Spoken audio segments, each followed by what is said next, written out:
Return Audiolivros Tradicionais apresenta Como os Contos Começaram a Ser Contados, conto folclórico do livro Lo Conto degli Conti, de Giambattista Basile, do século XVII. Para mais folclore inédito, acesse nosso site e redes sociais. Como os contos começaram a ser contados, diz o velho ditado que quem busca o que não deve acaba encontrando o que não gostaria. Todos já ouviram falar do macaco que, ao tentar calçar suas botas, ficou com o pé preso. E algo semelhante aconteceu a uma pobre escrava que, embora nunca tivesse sapatos nos pés, desejava usar uma coroa na cabeça. Mas o caminho reto é o melhor, e mais cedo ou mais tarde chega o dia em que todas as contas são acertadas. Finalmente, após tomar posse do que pertencia a outra pessoa, por meios malignos, ela caiu no chão, e quanto mais alto ela subiu, maior foi sua queda, como você verá. Era uma vez o rei do Vale da Floresta, que tinha uma filha chamada Zosa, que nunca era vista rindo. O infeliz pai, que não tinha outro consolo na vida, além dessa única filha, não poupou esforços para afastar sua melancolia. Assim, ele convocou pessoas que andavam em pernas de pau, sujeitos que pulavam através de argolas, boxeadores, ilusionistas, malabaristas que faziam truques de prestidigitação, homens fortes, cães dançarinos, palhaços saltitantes, burros que bebiam em copos. Em resumo, ele tentou primeiro uma coisa e depois outra, para fazê-la rir. Mas tudo foi tempo perdido, pois nada conseguia arrancar um sorriso de seus lábios. Então, finalmente, o pobre pai, sem saída e para fazer uma última tentativa, ordenou que uma grande fonte de óleo fosse instalada em frente aos portões do palácio, pensando consigo mesmo que quando o óleo escorresse pela rua, por onde as pessoas passavam como um bando de formigas, elas seriam obrigadas, para não sujar suas roupas, a pular como gafanhotos, saltar como cabras e correr como lebres, enquanto uma pessoa escolheria seu caminho com cuidado e outra seguiria rente à parede. Em resumo, ele esperava que algo acontecesse para fazer sua filha rir.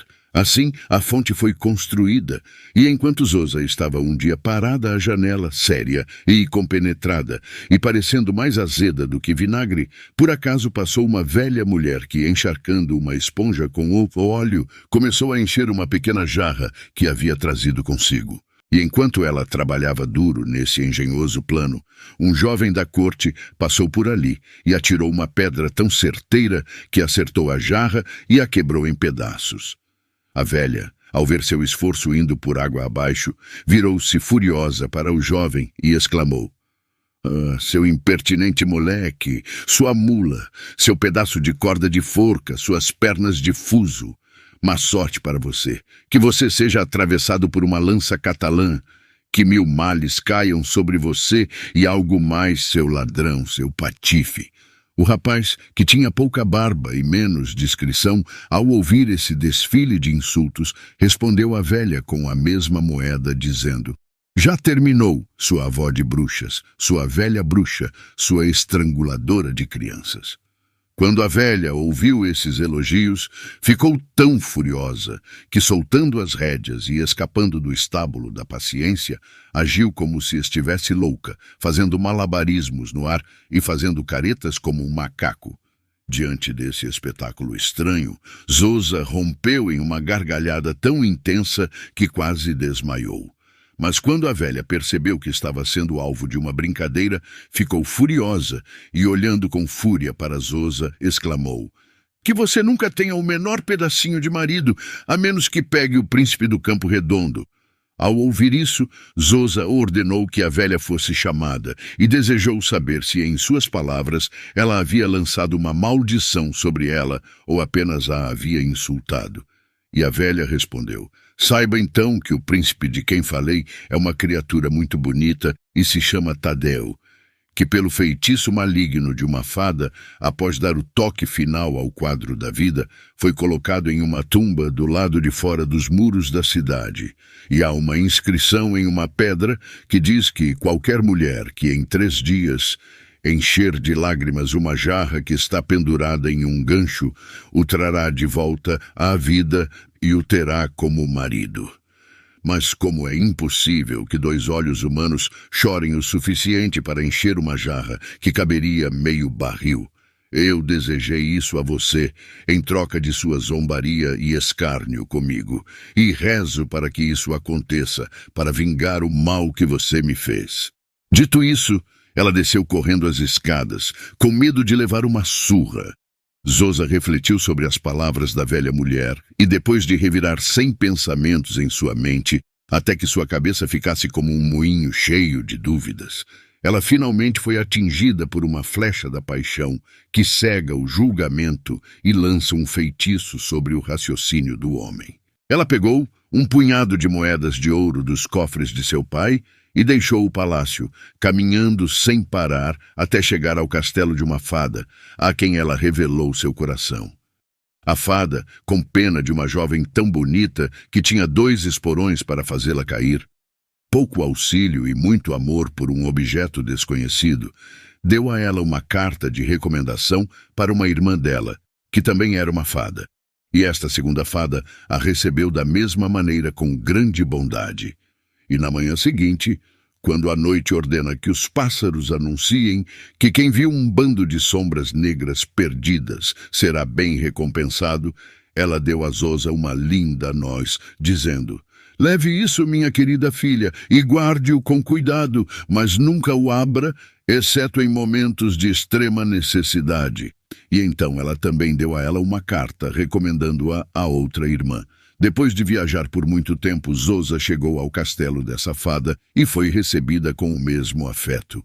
E na manhã seguinte, essa fada também lhe deu uma carta para outra irmã, junto com uma castanha, recomendando da mesma maneira. Então Zosa seguiu viagem para o próximo castelo, onde foi recebida com 1000 carinhos e ganhou uma noz, que nunca deveria abrir, a menos que a maior necessidade a obrigasse.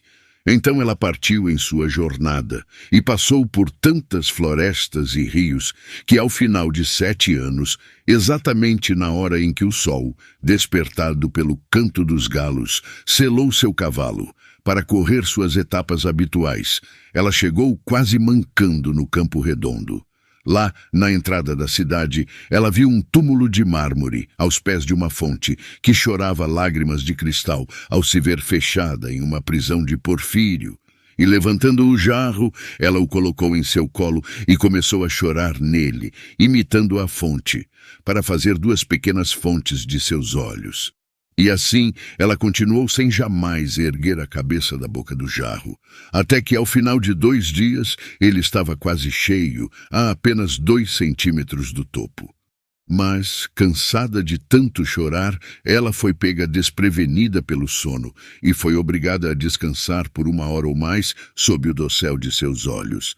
Enquanto isso, uma certa escrava, com pernas de gafanhoto, veio, como de costume, até a fonte para encher sua cesta de água. Ela conhecia o significado da fonte de que todos falavam.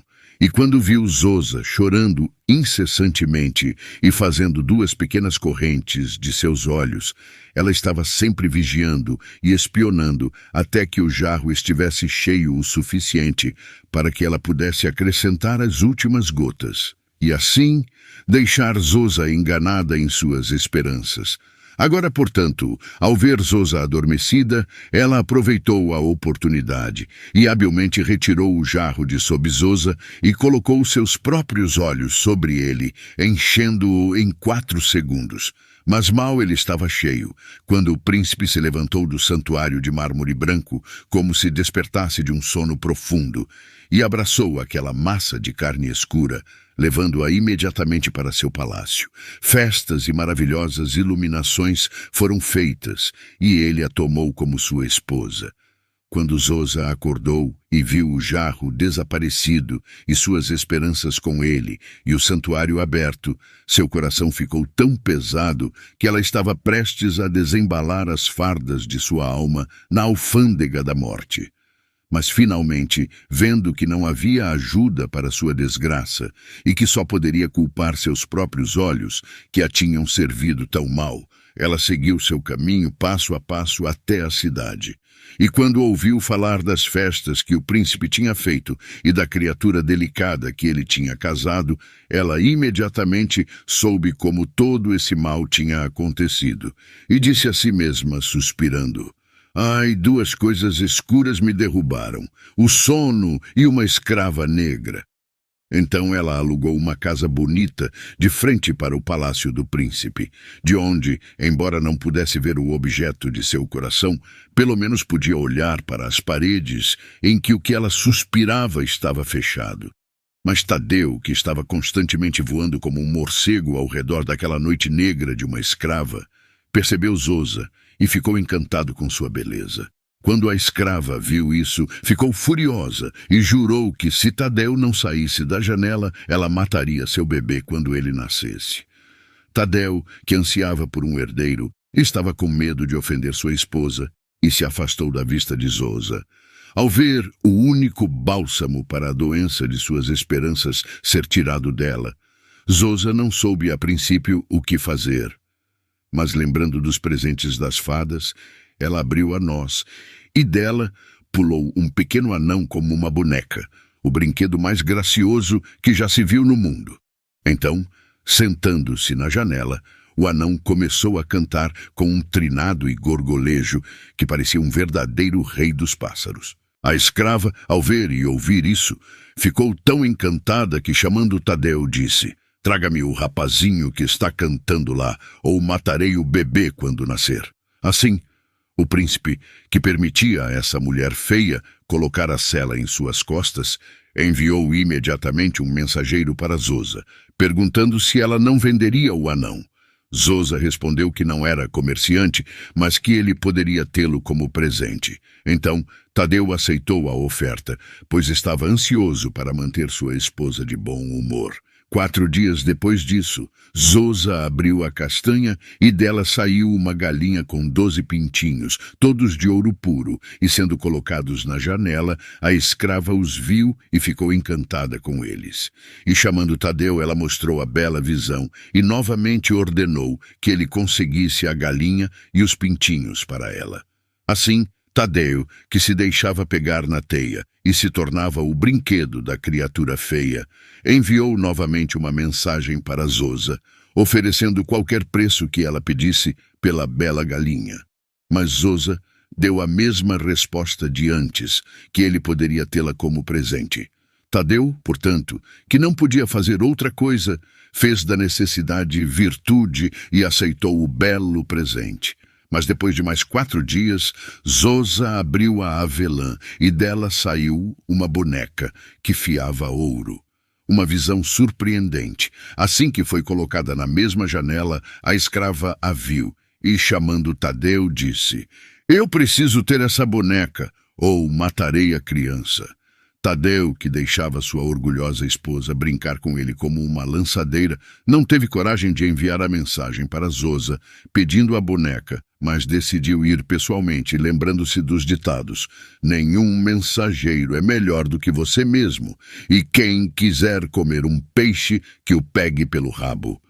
Então ele foi e implorou a Zosa que perdoasse sua impertinência devido aos caprichos de sua esposa. E Zosa, que estava extasiada ao ver a causa de sua tristeza, fez um esforço e permitiu que ele a implorasse por mais tempo para manter à vista o objeto de seu amor, que foi roubado dela por uma escrava feia. Finalmente, ela deu a ele a boneca, assim como as outras coisas, mas antes de entregá-la, ela pediu à pequena boneca que colocasse um desejo no coração da escrava de ouvir histórias contadas por ela. E quando Tadeu viu a boneca em sua mão, sem pagar um único centavo, ele ficou tão surpreso com tamanha gentileza que ofereceu seu reino e sua vida em troca do presente. Então ele voltou para seu palácio e entregou a boneca nas mãos de sua esposa. E imediatamente, um desejo tão forte de ouvir histórias apossou-se dela que ela chamou seu marido e disse: Ordene que venham contadores de histórias para me contar histórias, ou eu juro que matarei a criança. Tadeu, para se livrar dessa loucura, ordenou que uma proclamação fosse feita imediatamente, convocando todas as mulheres do país para o dia marcado. E naquele dia, na hora em que a estrela de Vênus aparece, acordando a aurora para espalhar o caminho por onde o sol deve passar, as damas estavam todas reunidas no palácio. Mas Tadeu, não querendo deter uma multidão tão grande apenas para entreter sua esposa, escolheu apenas 10 das melhores da cidade, que lhe pareciam mais capazes e eloquentes. Estas eram Zeza, a de cabelos encaracolados, Seca, a de pernas tortas, Meneca, a de pescoço curto, Tola, a de nariz comprido, Popa, a corcunda, Antonella, a barbuda, Ciula, a baixinha, Paola, a vesga, Sivometela, a careca, e Jacova, a de ombros largos. Seus nomes foram anotados em uma folha de papel. E então, dispensando as outras, ele se levantou com a escrava sob o dossel, e eles foram suavemente para o jardim do palácio, onde os ramos das árvores estavam tão entrelaçados que o sol não conseguia separá-los com todo o seu esforço. E sentando-se sob um pavilhão, formado por treliça de videiras, no meio da qual corria uma grande fonte, o mestre escola dos cortesãos, a quem ele ensinava todos os dias a murmurar, Tadeu começou assim: não há nada no mundo mais glorioso, minhas senhoras, do que ouvir as façanhas dos outros. Nem foi sem razão que o grande filósofo colocou a felicidade suprema do homem em ouvir histórias encantadoras. Ouvindo coisas agradáveis, as tristezas desaparecem, os pensamentos incômodos são postos em fuga e a vida é prolongada. E por essa razão, você vê os artesãos deixarem suas oficinas, os comerciantes suas casas de campo, os advogados seus casos, os lojistas seus negócios, e todos irem com a boca aberta para as barbearias e para os grupos de tagarelas, para ouvir histórias, ficções e notícias ao ar livre. Portanto, eu não posso deixar de perdoar minha esposa, que teve essa estranha fantasia de ouvir a contação de histórias. Portanto, se vocês quiserem satisfazer o capricho da princesa e atender ao meu desejo, durante os próximos 4 ou 5 dias, cada uma de vocês relatará, diariamente, uma daquelas histórias que as velhas costumam contar para entreter os pequenos. E vocês virão regularmente a este local, onde após uma boa refeição começarão a contar histórias para que possamos passar a vida com prazer e que a tristeza seja para aquele que morrer. Com essas palavras, todas concordaram com os comandos de Tadeu. E enquanto as mesas eram preparadas e o banquete estava pronto, eles se sentaram para comer. E quando terminaram de comer, o príncipe pegou o papel e, chamando cada uma delas pelo nome, as histórias a seguir foram contadas na ordem correta.